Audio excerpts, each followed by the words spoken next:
protection for 2-3 years, but then begins to fade when the child reaches 8 or 9 years. And a dose is recommended in pre-adolescence. And there in particular, what's been found is that with the so-called acellular vaccines, that after 2 or 3 years, that the efficacy diminishes considerably. And so there are efforts to try to improve that persistence of efficacy. And Bionet is one of the companies that is in effect trying to develop a longer lasting acellular pertussis vaccine. There are other companies also working to improve the vaccine for adolescents. So the last vaccine recommended for adolescents is around what age? Of Tdap or a diphtheria, tetanus, pertussis containing vaccine? 13, 11, 13. Okay. And did I understand correctly that a few years after that last dose, most folks who've gotten that vaccine are no longer immune to pertussis? Well, most folks is perhaps a bit of an exaggeration, but it depends on the study. But certainly I would say that the high effectiveness that's seen initially after the vaccine diminishes considerably by 5 years. And what do you mean by considerably? Well, so it falls somewhere between 30 to 50% protection. So it's not nearly as good as after the vaccine dose is given. Okay, so after the last vaccine dose in adolescents, 5 years later, only 30 to 50% of people are receiving the CDC recommended childhood schedule are protected from pertussis. Yes. Okay. How about 10 years out? I'm not sure there are many studies that go that far out, but I would imagine that the protection is diminished considerably by that time. So most adults aren't protected for pertussis? Not unless they've received a booster dose. But that being said, it becomes complicated because if they are infected with the organism that causes pertussis, even if they are not ill because of it, they will get a natural booster. And so they may not have symptomatic pertussis. Pertussis is not uncommon in adults. But the epidemiology is not as well established as it is for children. Mm-hmm.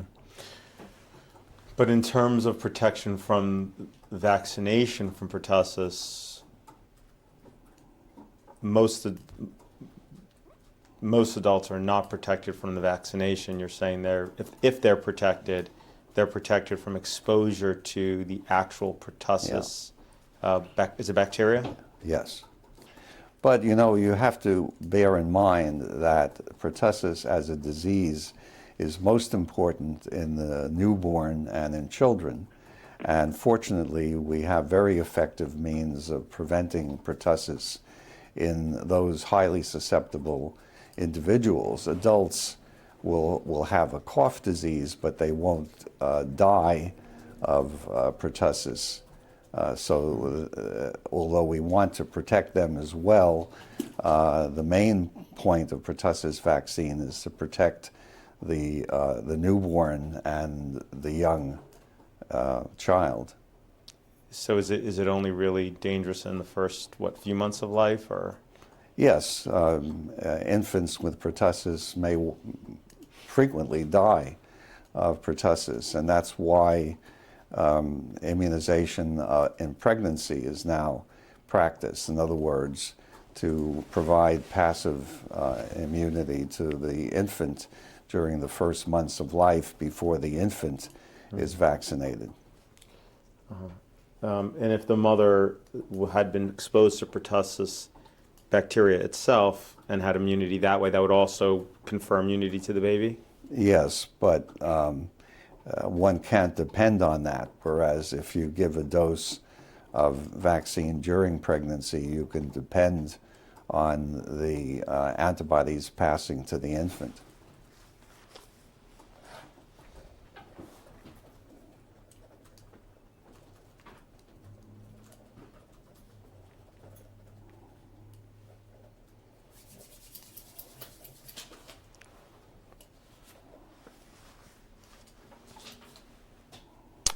Does the acellular pertussis vaccine prevent? Sorry, say it again? Does the acellular pertussis vaccine prevent the infection and transmission of pertussis in the person vaccinated with acellular pertussis vaccine? Well, that's an area of active research. It appears that the acellular vaccines don't protect the individual from carrying the organism as much as the so-called whole cell pertussis vaccines did. But those data are based largely on animal studies, and we don't really have a lot of human data to tell us whether the animal results are true in humans or not. But there is a concern that the acellular vaccines may not protect an individual from passing the organism to another individual, even if the vaccinated person doesn't get sick himself or herself. What animals were used in those studies? Baboons. Why were baboons used? Why were baboons used? Because they are susceptible to pertussis, and obviously they're close to humans. Would those experiments be ethical to do with people as opposed to baboons? Well, I'm not sure it would be ethical to infect someone with pertussis.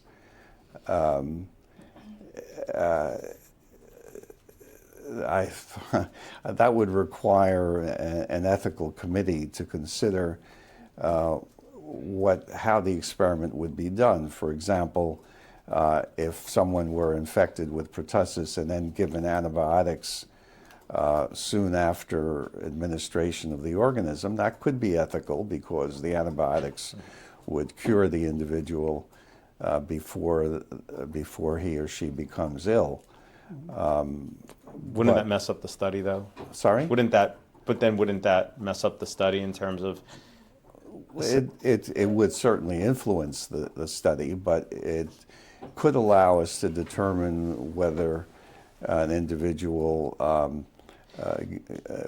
who has been vaccinated with the acellular vaccine can pass the organism despite that vaccination to another individual. Has that study been done? No, Okay. it has not yet been done. In terms of the study that was done with baboons, that study, Yes. could that study be done with humans? Do you think any IRB approval could ever be obtained to do that study with humans? To allow an individual to develop symptomatic pertussis, I don't think that would be approved. Okay. What was, so in terms of the baboon studies that were done, those are about as good as you're going to get for those studies because you can't do the human studies, correct? In terms of evidence about the transmissibility and infection of pertussis from Yes, but after acellular pertussis vaccination. yes, but I believe that workers are trying to determine whether vaccinated individuals are still colonized by the pertussis organism. If they are colonized, then they probably could transmit to others. I mean, there's a lot of work going on in this field, including developing an attenuated Bordetella pertussis, which could be given to boost immunity and in particular to prevent carriage. So, as I said, this is a very active area of investigation. What was Merck's total revenue from vaccine sales in 2016? No idea. Think it was in the millions? I imagine so, but I certainly have no Do knowledge. you think it was in the billions? I do not know. Okay.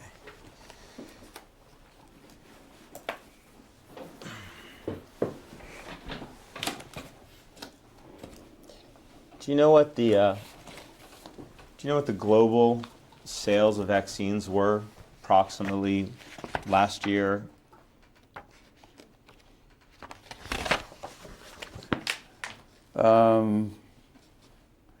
My vague recollection is something like 30 billion.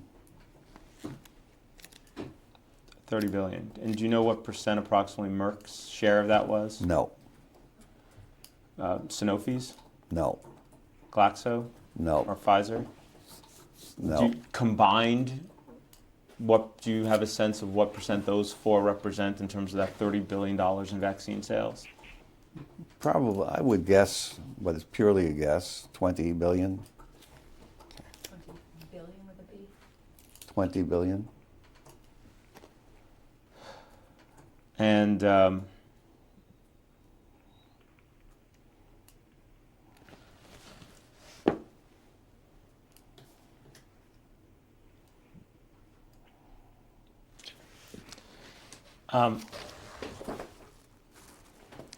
don't need to put it.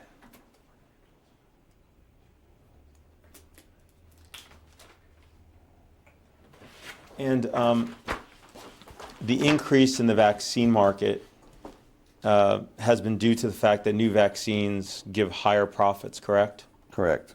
Okay. Are you familiar with the New England, strike that.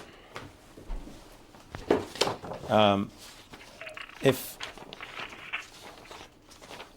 I told you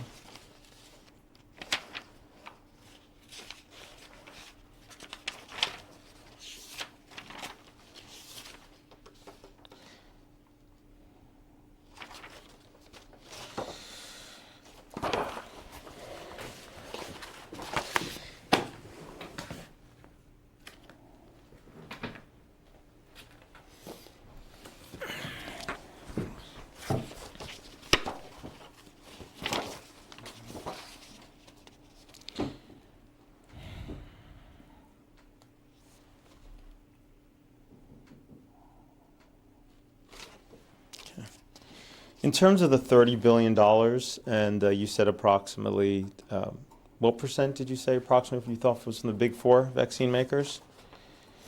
I said 20. I really don't have an accurate idea, but that's my guess. 20 billion. Oh, billion. Okay. And you said what percent of that was related from the four big vaccine manufacturers?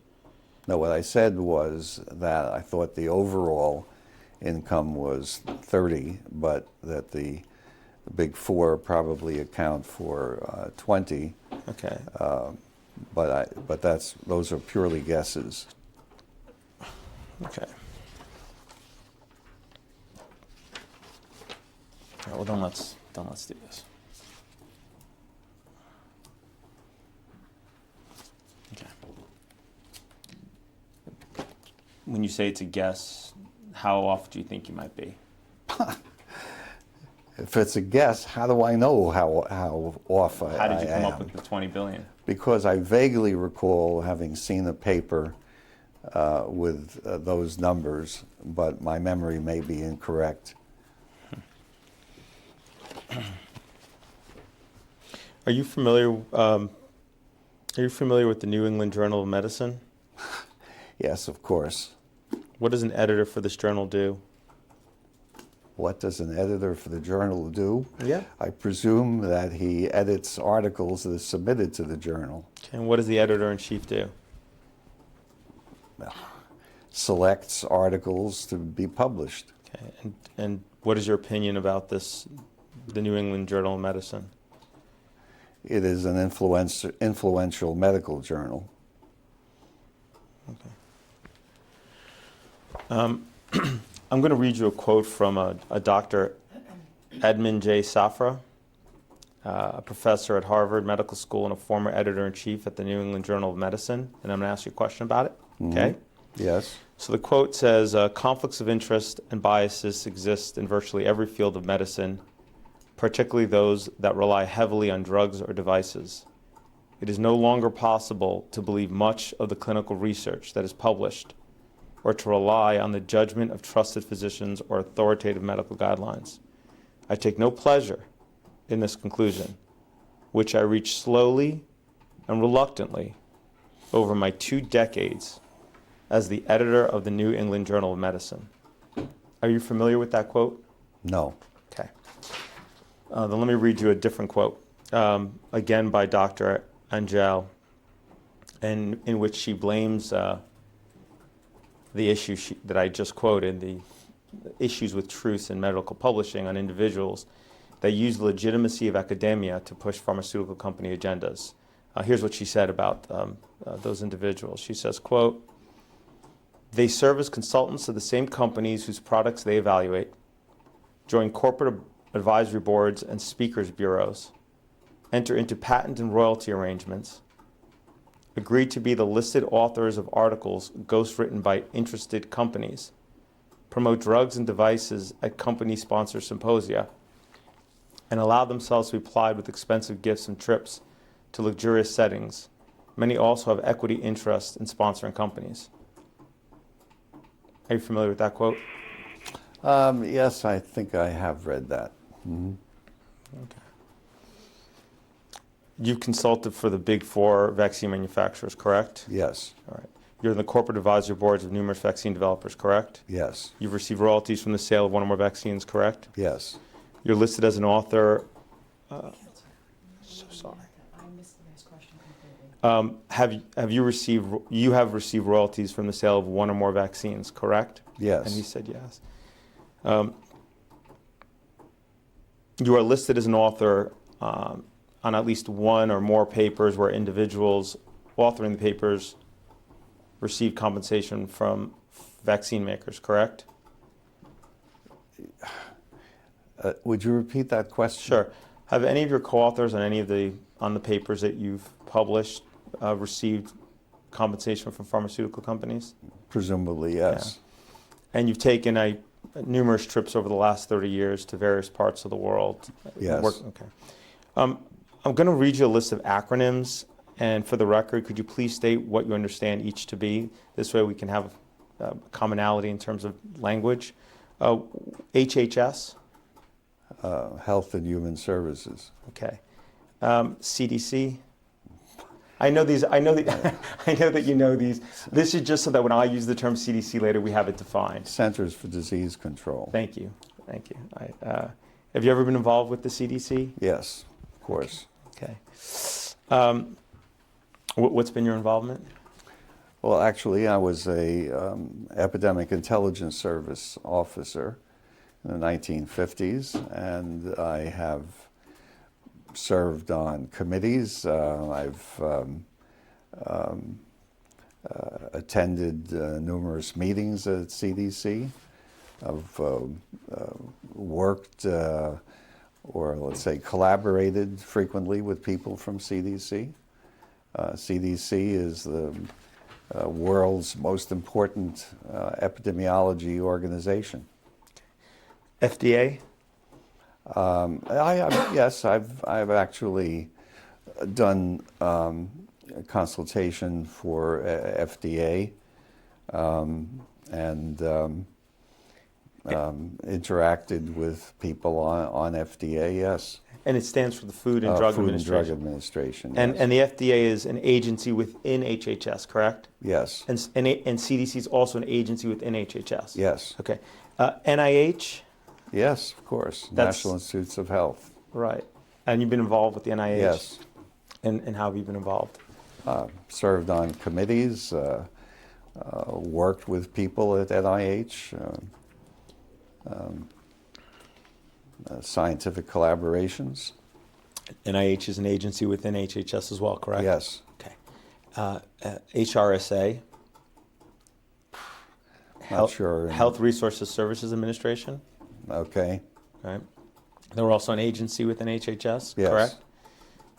Any involvement with HRSA? I don't think so. ACIP? Well, yes, the Advisory Committee for Immunization Practices. I have attended their meetings since 1960s, probably. Have you ever served on the board at ACIP? On ACIP itself, no. Okay. No. Have you ever served on any board related to ACIP? The ACIP? I've I've participated in working groups, which they have organized on specific subjects. And what working groups were those? Let's see, mumps.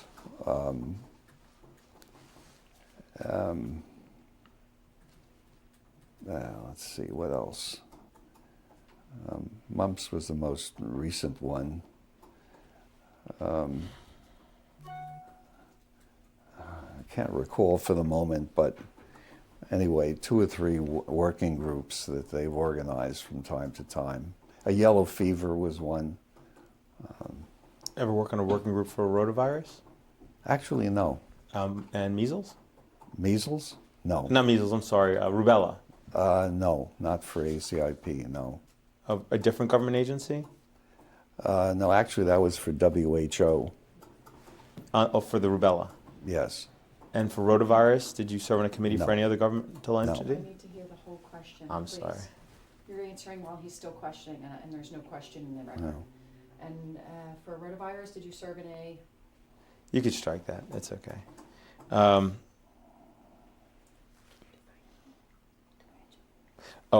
And WHO stands for? World Health Organization. Okay. Thank you. I don't know if I'm going to pronounce this acronym correct. You can correct me if I don't. Is it VRBAC? VRBAC? VRBAC? How does it normally pronounce? VRBPAC. Vaccines and Related Biologicals Advisory Committee. And that's VRBPAC. Yeah. Right? Okay.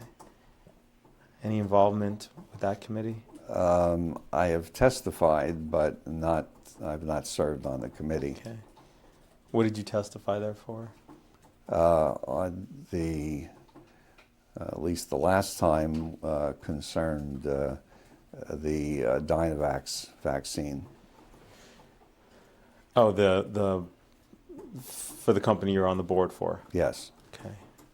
And this was to try to seek approval of that vaccine. Yes. Okay. Which ended up getting approved. Yes. The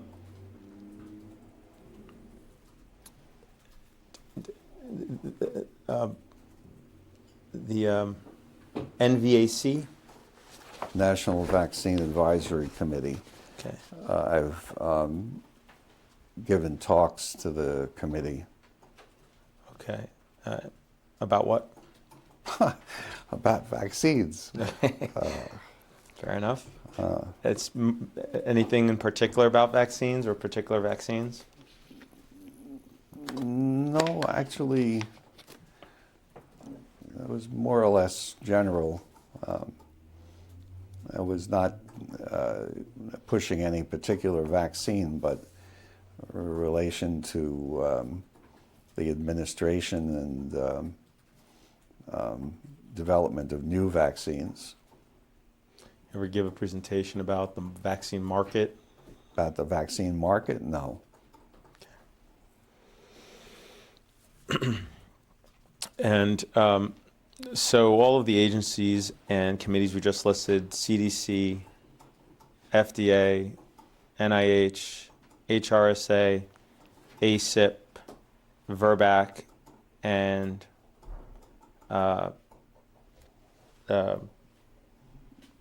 NVAC, they're all under HHS.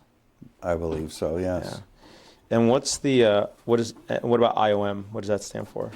The Institute of Medicine, now the National Academy of Medicine. Okay. Have you ever been involved with IOM?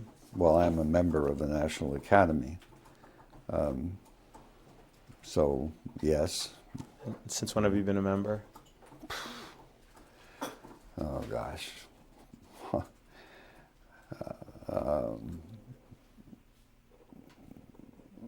10 years, but that's just a guess. Okay. What is the National Childhood Vaccine Injury Act of 1986? Well, that's, in effect, it funds the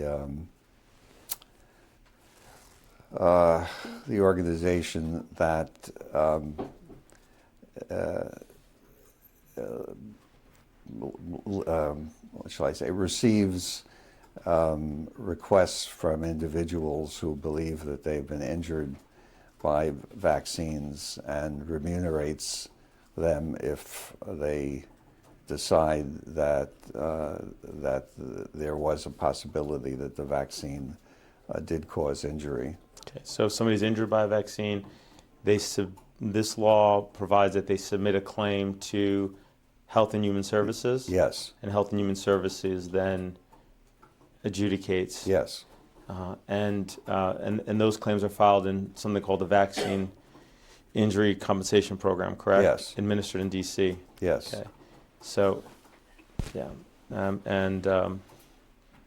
the respondent in those cases is HHS, the Secretary of Yes. HHS, and the Secretary of HHS in those cases is represented by the Department of Justice Yes. to defend against claims that the vaccines cause injury, right?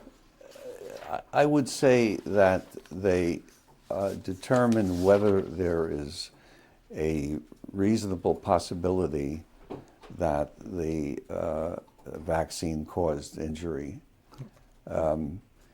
They, I would say, are relatively open and will give an award if there is a reasonable possibility.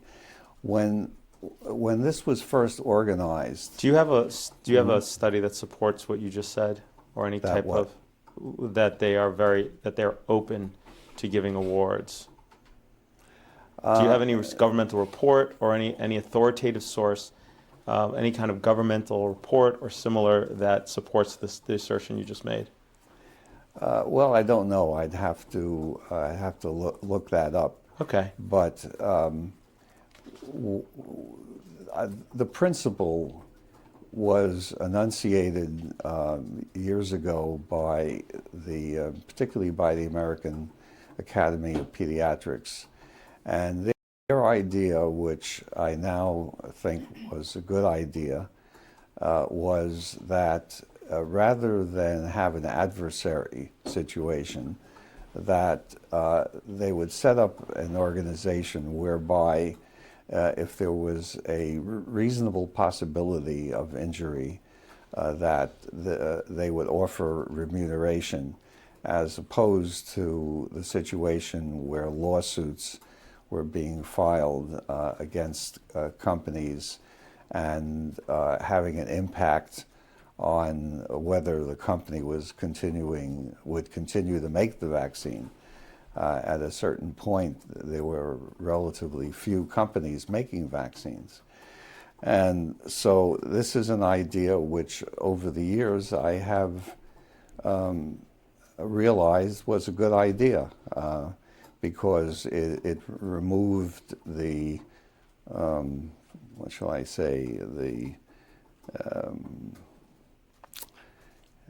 the oppositional part of the story and made it possible for people who thought that they had been injured to be remunerated, whether or not that was biologically the case. So is it your testimony that the Vaccine Injury Compensation Program is not an adversarial system? It's an adversarial system in that people have to have some reasonable information base to say that a child, let's say, has been injured, whether it's because of the vaccine or whether it's a chance occurrence, fortunately does not have to be adjudicated under this kind of system. That's only if it's a table injury, correct? Yes. But if it's not a table injury, then the petitioner would need Yes. to show that it was the vaccine that caused the injury. Yes. Okay.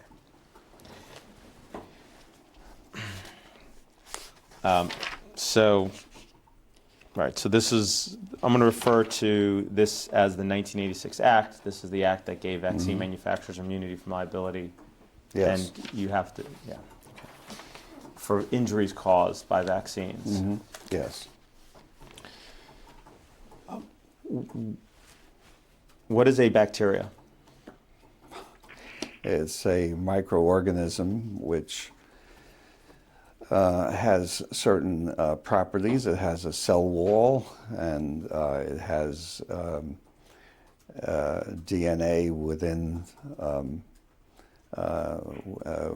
the organism, and it can, depending on what bacteria it is, it can multiply in humans and sometimes cause disease. Okay. How does it replicate? It divides. It has mechanisms for dividing and multiplying. And what is a virus?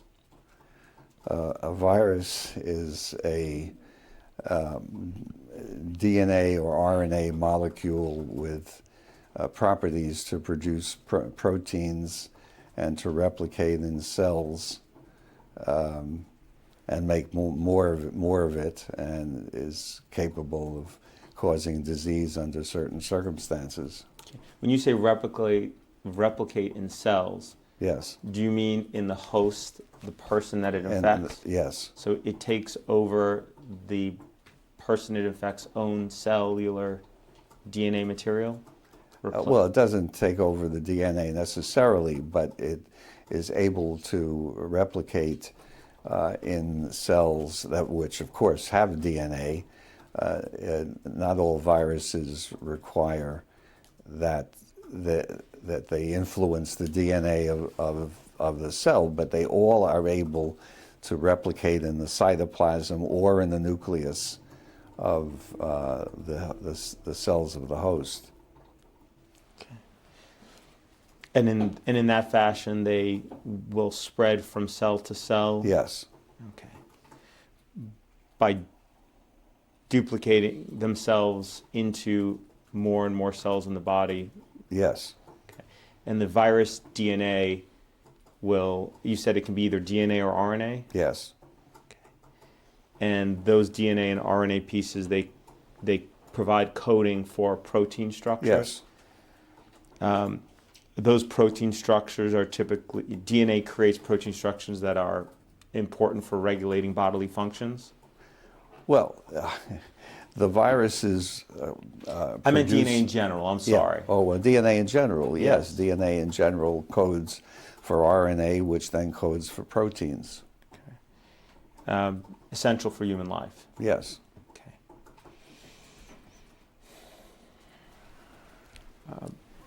And is DNA shared across humans?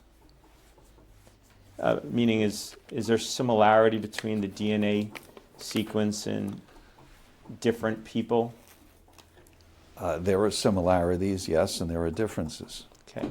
What percent of, is the similarity is there between human DNA amongst individuals?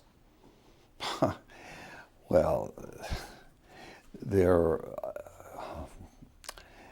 are mostly similarities, but there are, of course, differences. That's why we are each different from one another. I've read, and I mean, tell me if this is not accurate, that human DNA is approximately among individuals 99.9% similar among different Yeah. people. Is that correct? Yes, Okay. but that still allows for differences. Right. Some of us have different eye color. Hmm. Yes. Yes? Sorry? Yes. Do all humans and mammals, strike that. What is the percentage of similarity between human DNA and the DNA in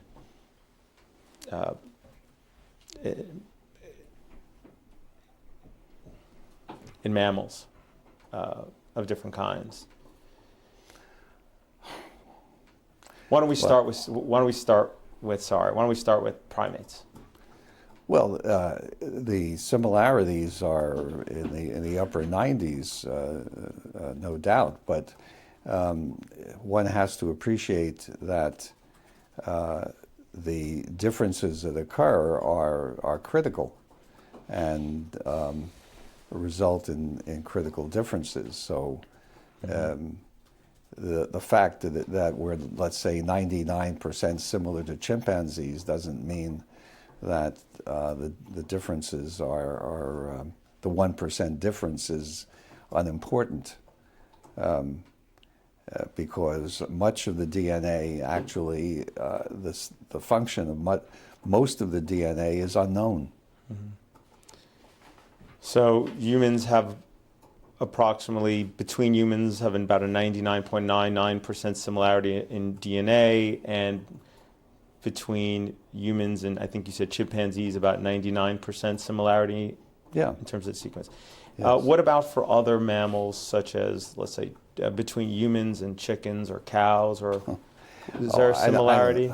Well, there are similarities certainly, but there are key differences. That's what I was referring to. Even though much of the DNA is the same, most of the DNA that we have, the function of which is unknown. And what percent would you say is similar? With chickens, I don't know offhand. Cows? Do you know? Again, I don't know the number, Okay. but the point is that it doesn't require a large percentage of the DNA to be different. Sure. What about guinea pigs?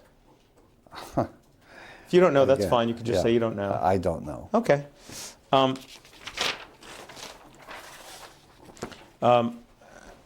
Are you familiar with how the CDC makes changes to its pediatric vaccine schedule?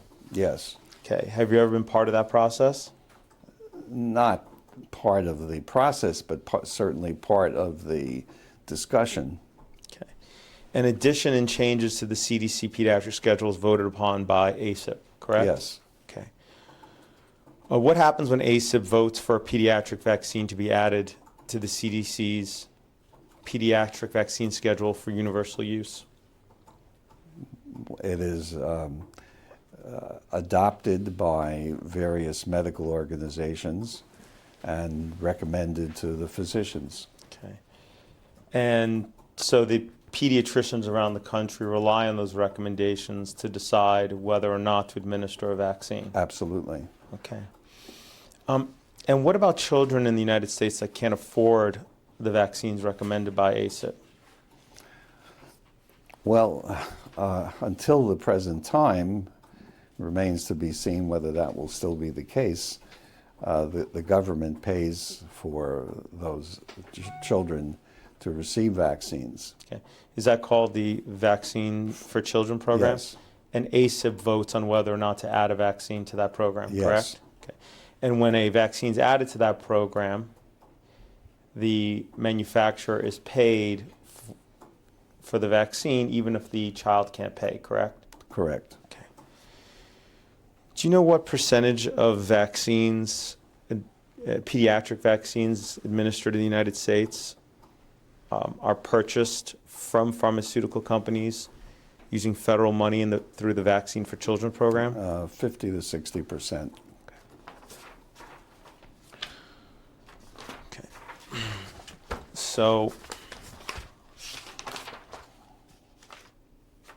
when ACIP recommends a vaccine for universal use, it will essentially create a liability-free market of millions of children for this pharmaceutical company manufacturing that vaccine, right? The act provides payment to the pharmaceutical company to manufacture the vaccine. That is correct. You're talking about the 1986 Act? Yes, Right. And they're not liable for injuries from the vaccines, right? unless it is the result of bad manufacture. But not for, if it wasn't, not for design defect claims. Right. Meaning you can't sue a vaccine manufacturer claiming that they could have made the vaccine safer. Correct. Who comprises the voting members of ACIP? No, strike that. I didn't want the names. Let me ask it a different way. Are the individuals that serve on ACIP government employee? No. Okay. Where do these individuals come from? They come from all over the United States, and they are chosen because they have no conflict of interest.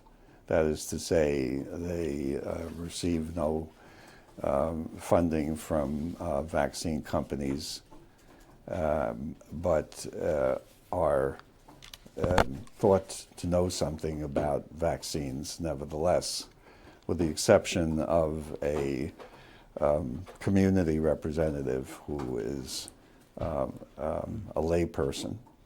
So none of the members of ACIP have any conflict with regards to the manufacture, development, or a vaccination. Right. When was the first rotavirus approved by ACIP for universal pediatric use? That was, don't remember the year, but my recollection is that was in the 1990s. If I tell you June 25th, 1998, does that jog your memory? Yeah, that could be right. Yeah.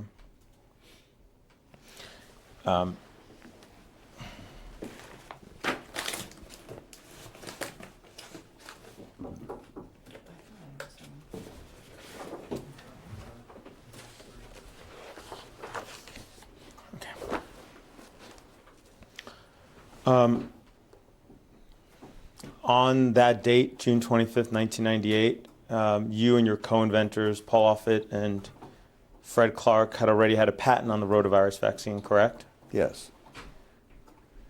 Were you at ACIP at the meeting that they first approved the first ever rotavirus vaccine for universal pediatric use? I believe I was. Okay. Was Fred Clark at that meeting? I think he was. I'm not certain. Was Paul Offit at that meeting? Yes, Okay. What was Paul Offit's role at that meeting? his role. I don't remember whether he was still on the committee or not. I don't remember.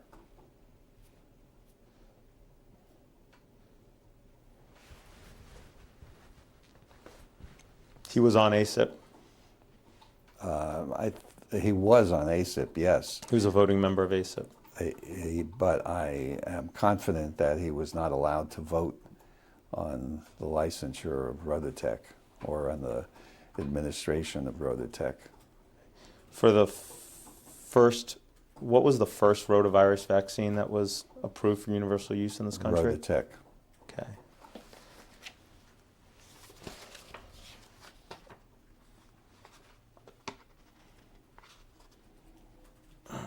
Well, is that the rotavirus vaccine that you worked on? Yes.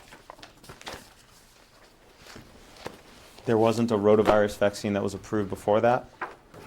I don't believe so. No. Well, yes, there was a vaccine that had been developed at the National Institutes of Health that had been licensed but was found to cause intussusception, and the manufacturer took it off the market. Okay.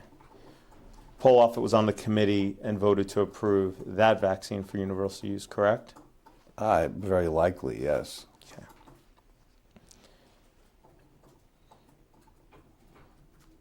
At the time that he voted to approve that rotavirus vaccine for universal use, he was a patent holder with you and Fred Clark on a rotavirus vaccine, correct? Yes. He didn't accuse himself from voting on recommending the rotavirus vaccine for universal use at that meeting, correct? That's correct, which in a sense was voting against himself, since obviously he was in favor of the vaccine that we were trying to develop. So in effect, he was voting for a competitor. Mm-hmm.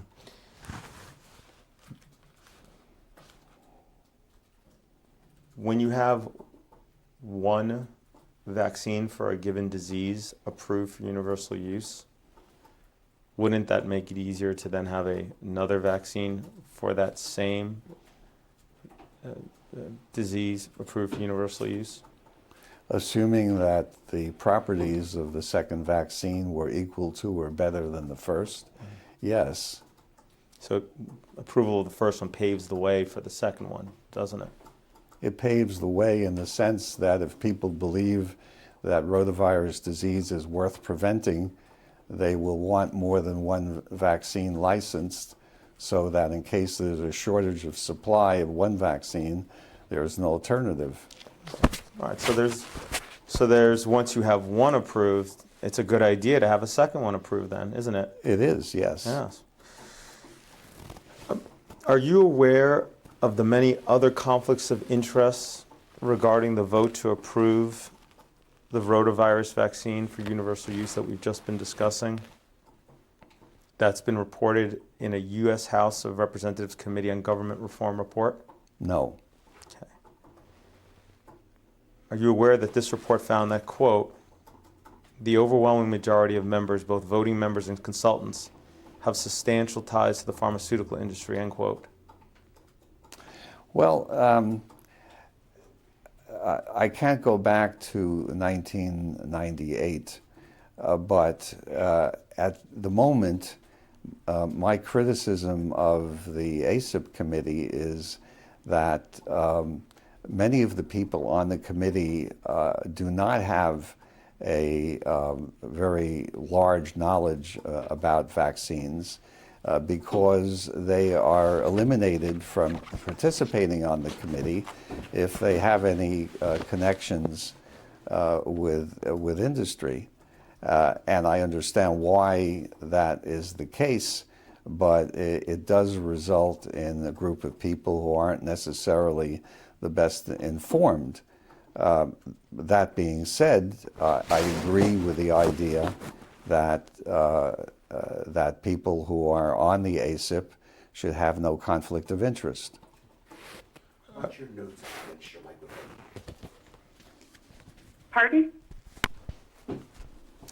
Oh, the videographer was kindly advising me not to keep smacking my mic. That's pinned to my tie. Gotcha. Last question on this. Are you aware that this report by the U.S. House of Representatives Committee on Government Reform concluded that ACIP, quote, reflects, quote, a system where the government officials make crucial decisions affecting American children without the advice and consent of the governed? I'm not aware of that report, and I'll give you a copy. I do not agree with it. Oh, thanks. I'm gonna.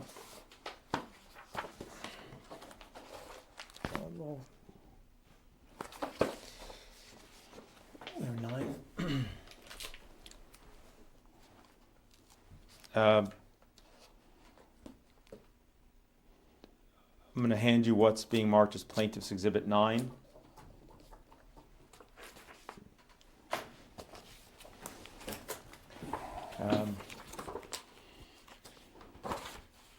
Happy to provide you a copy as well after the deposition that you can take home with you.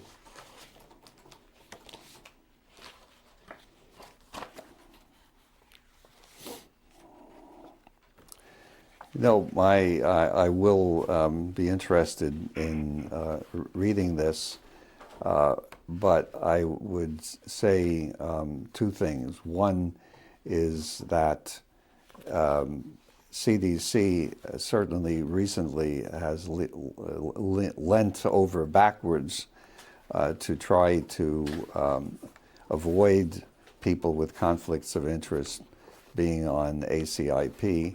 And second, that ACIP meets under public conditions. That is to say, the meeting is open to the public, the meeting is on the web, so that thousands of people literally can observe what goes on at the meeting and decide for themselves whether or not there is any hanky-panky.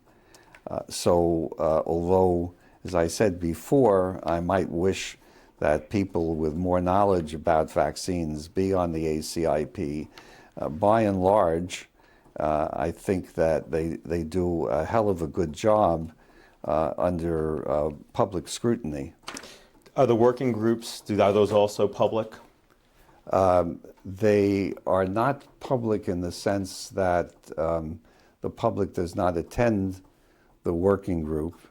The working group does report back to the full ACIP, and the working group's presentations are presented publicly. But the discussions that the working groups have and conference calls leading up to ACIP meetings, those are not transcribed, are they? They are not, no. Right. And the members and individuals who participate in those working groups, right, which often lead to what the ACIP then rubber stamps, are permitted to have all forms and do have all forms of conflicts with industry, don't they? They may, but I would contest the word rubber stamp. I've never seen the ACIP rubber stamp a working group recommendation. Often it's just the opposite. You've also said that that the meetings are available to the public. You've attended, you said, almost every ACIP meeting, correct? Correct. Since, what was it, the 60s? Yeah, roughly, yes. And you attended the most recent one as well? The most recent one being, let's see, that would have been last October. Yes, I did. Did. Mm-hmm. Were you presented anything at that meeting? I presented the fact that I will no longer attend the meetings. Were you presented anything by the ACIP committee? Yes. What were you presented? I was told that there is a gavel with my name on it, that it will be used henceforth at the meetings. And they gave, so going forward, from this point forward, the gavel that's used at ACIP will have your name on it. Correct. Okay. You gave a speech at that meeting, correct? Yes. When they posted the video of that meeting on the internet, did they include your speech, Dr. Plotkin? I don't know, but I suppose they did.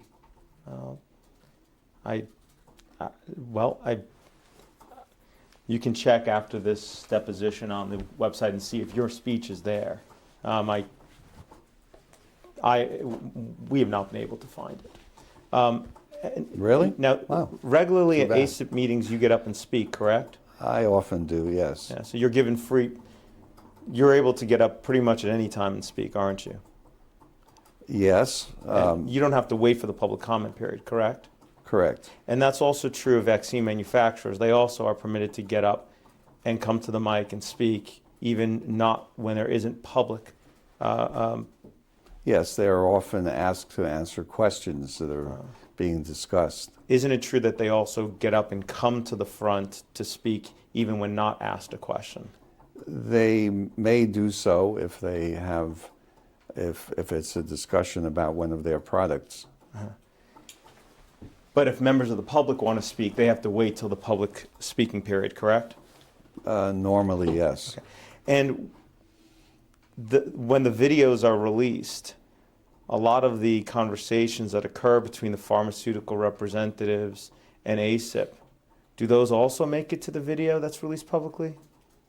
As far as I know, the video contains all of the public hearings. In other words, if somebody comes to the mic, they are photographed, and as far as I know, they appear on the web.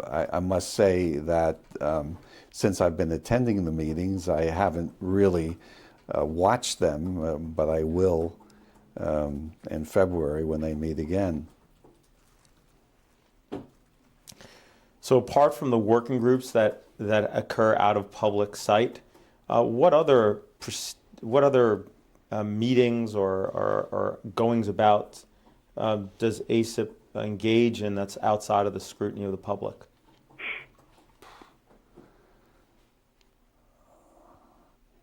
Aside from working groups,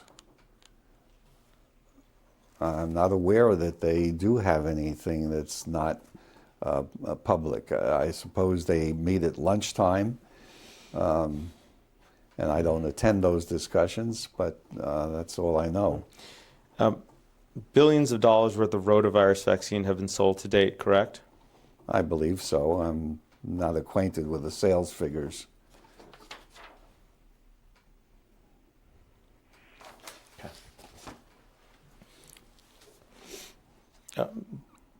Does vaccination create a systemic change in the body? Vaccination creates a change in the immune system of the body. Okay. Is that supposed to be system-wide? Meaning, if I get vaccinated in my arm, but I'm infected in my toe, am I supposed to still be immune? Yes. Okay. So would you say, is it correct to say that vaccination is intended to create a systemic change in the body, throughout the body? It's intended to create a systemic change in the immune system of the body. Okay. And the immune system everywhere in the body? The immune system is expressed everywhere in the body, yes. The immune system consists of antibody-producing cells and cells that are able to influence other cells.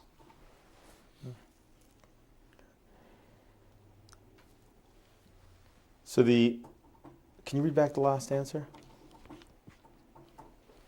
Question, the immune system is expressed everywhere in the body, yes. The immune system consists of antibody-producing cells and cells that are able to influence other cells.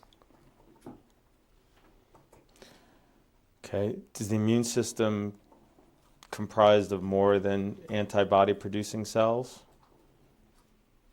It also also includes what are called T cells that are able to kill infected cells, for example, and to secrete substances that also have an effect on immunity. Okay. And is that referred to typically as cellular immunity? Yes. And the immunity conferred by vaccines that you were talking about earlier is called Humoral immunity, yes. Thank you, appreciate that. Humoral immunity. Yes. Okay. So humoral immunity creates antibodies, and it's called humoral because it originates from the bones. Is that kind of where the name derives from? Well, the name I don't know. derives from the ancient term humors, but in effect it means antibodies that circulate throughout the body and can impact against infecting organisms. Okay. And the systemic change that we've that you've described is supposed to last years, if not a lifetime, Yes. correct? From vaccination? Yes.